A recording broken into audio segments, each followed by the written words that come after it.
یا خدا پاک وطن کی تو حفاظت فرما،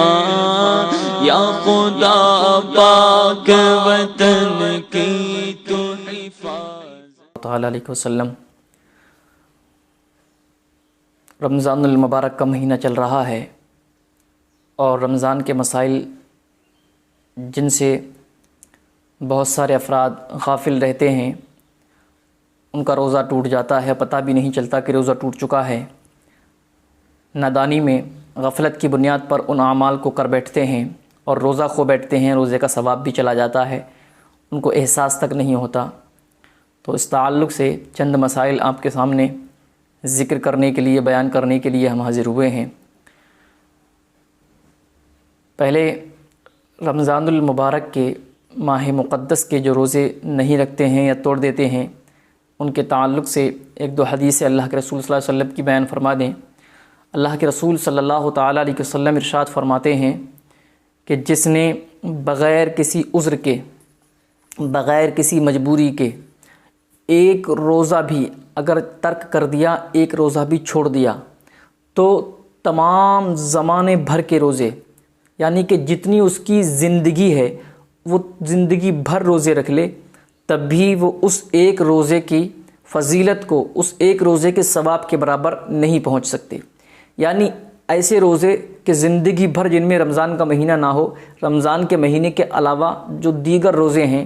ان تمام زمانے بھر کے روزے اگر وہ رکھ بھی لے، تب بھی اس رمضان کے مہینے کے روزے کے ثواب کو نہیں پہنچ سکتے جو اس نے رمضان کے مہینے میں چھوڑ کر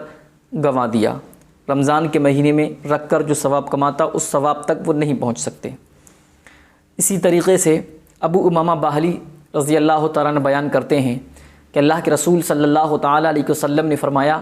کہ ایک رات میں سویا ہوا تھا، دو آنے والے آئے اور مجھ کو اٹھایا، مجھ سے کہا چلیے۔ میں چلنے لگا، چلتے چلتے ہم ایک ایسے پہاڑ کے پاس پہنچے جو بہت اونچا، بہت بلند و بالا تھا۔ ان دونوں نے مجھ سے کہا آپ اس کے اوپر چڑھ جائیے، تو میں نے کہا کہ اس پر نہیں چڑھ سکتا، تو وہ دونوں بولے آپ چڑھیے، ہم آسان کر دیں گے۔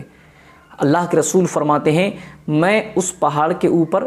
چڑھنے لگا، جب ہم بیچ پہاڑ پر پہنچے تو بہت زیادہ شور و گل، آوازیں آنی شروع ہو گئیں۔ میں نے پوچھا یہ آوازیں کس کی ہیں؟ تو انہوں نے بتایا کہ یہ جہنمیوں کی آوازیں ہیں۔ جب ہم اور آگے پہنچے تو میں نے دیکھا کہ کچھ لوگوں کو الٹا لٹکایا ہوا ہے اور ان کے بانچے یعنی جبڑے ان کے چیرے جا رہے ہیں، جس سے خون بہہ رہا ہے اور وہ چیخ رہے ہیں۔ تو میں نے پوچھا کہ یہ ان کو عذاب کیوں دیا جا رہا ہے، ان کی سزا کیا ہے، ان کا گناہ کیا ہے؟ تو انہوں نے بتایا یہ وہ لوگ ہیں جو وقت سے پہلے افطار کر لیتے تھے، جو روزہ رکھ کر توڑ دیتے تھے۔ اب آپ سوچیں روزہ نہ رکھنے کا ثواب کتنا، روزہ نہ رکھنے کا گناہ کتنا بڑا ہے، اور جو رکھ کر توڑ دیتے ہیں ان کا گناہ کتنا بڑا ہے۔ تو لہٰذا رمضان کا مہینہ چل رہا ہے، اس میں خاص طور سے روزوں کی پابندی کریں۔ اب ہم ان باتوں کا ذکر کرتے ہیں جن کے ذریعے روزہ ٹوٹ جاتا ہے۔ کھانے پینے اور جمع کرنے سے عام طور پر روزہ ٹوٹ جاتا ہے اگر یاد ہو، یعنی ایک شخص کو یاد ہے کہ اس کا روزہ ہے، اس کے بعد اس نے اگر کھانا کھایا یا پانی پیا یا جمع کیا تو ان تینوں صورتوں میں اس کا روزہ ٹوٹ جائے گا۔ جمع اپنی بیوی کے ساتھ ہم بستری یا سیکس وغیرہ بول لیجئے، تو اگر ان چیزوں کو اپنایا اس نے اور اس کو یہ بھی یاد ہے تو کہ روزہ ہے تو اس کا روزہ ٹوٹ جائے گا۔ اسی طریقے سے ایک انسان وضو کرنے کے لیے بیٹھا اور وہ کلی کر رہا تھا، اس کو روزہ ہونا یاد ہے کہ ہاں میرا روزہ ہے، اس نے ہاتھ میں پانی لیا، چلو بھرا پانی کا، اور منہ کے اندر کلی کے لیے پانی ڈالا، اچانک دھوکے سے پانی منہ کے اندر حلق سے نیچے اتر گیا، اس کو روزہ دار ہونا یاد ہے تو اس کا روزہ ٹوٹ جائے گا۔ اسی طریقے سے اس نے اگر ناک میں پانی چڑھایا اور پانی دماغ تک پہنچ گیا اور اس کو روزہ دار ہونا یاد ہے تب بھی روزہ ٹوٹ جائے گا۔ ہاں اگر وہ بھول گیا تھا کہ میرا روزہ ہے اور پھر دھوکے میں پانی چلا گیا، ناک میں اوپر دماغ تک چڑھ گیا یا پیٹ کے اندر چلا گیا، تب روزہ نہیں ٹوٹے گا۔